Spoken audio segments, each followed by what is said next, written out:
తిరుపతి ఇందిరా మైదానం sports complex ఉత్సవ committee కార్యాలయంలో ఈ రోజు ఉదయం నగరపాలక సంస్థ కమిషనర్ మౌర్య సింగిల్ విండో అనుమతులను ముఖ్య అతిథిగా విచ్చేసి ప్రారంభించారు.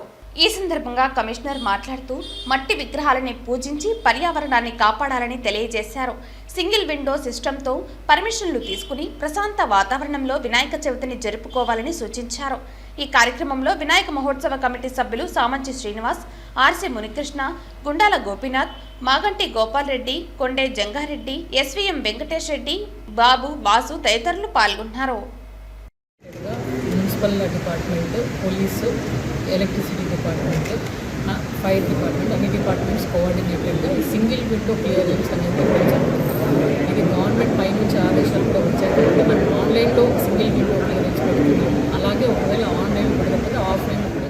ఈరోజు వినాయక నిమజ్జన కమిటీ ఆఫీసులో Tirupati municipal commissioner Maurya madam గారు వచ్చి సింగిల్ విండో సిస్టాన్ని విద్యుత్తు, పోలీసు పర్మిషన్లు అంతా ఒకే చోట చేసే విధంగా సింగిల్ విండో సిస్టమ్ ఈరోజు ఆఫీసులో ఓపెన్ చేశారు. దానికి సంబంధించిన ఆఫీసులంతా ఇక్కడ ఉండి దాన్ని అప్లికేషన్ ఇక్కడ ఫిల్ చేసిస్తే వాళ్ళకంతా పర్మిషన్ ఇస్తారు.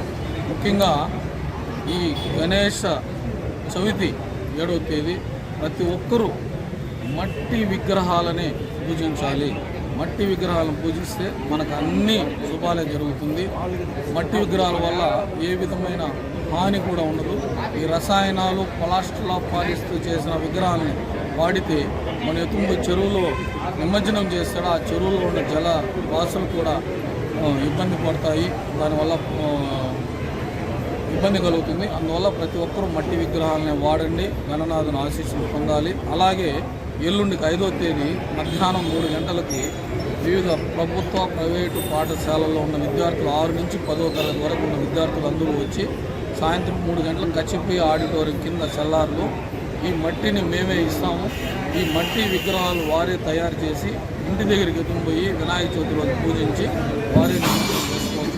ఈ అవకాశాన్ని కూడా అందరూ పిల్లలు సద్వినియోగం చేసుకుని ప్రతి ఒక్కరూ మట్టి విగ్రహాలను పూజించి ఆ గణనాథుని ఆశీస్సులు మనకందరికీ కలగాలని మన హిందువుల తొలి పండుగ బాగా జరుపుకోవాలని సందర్భంగా కోరుకుంటూ జై గణేష్.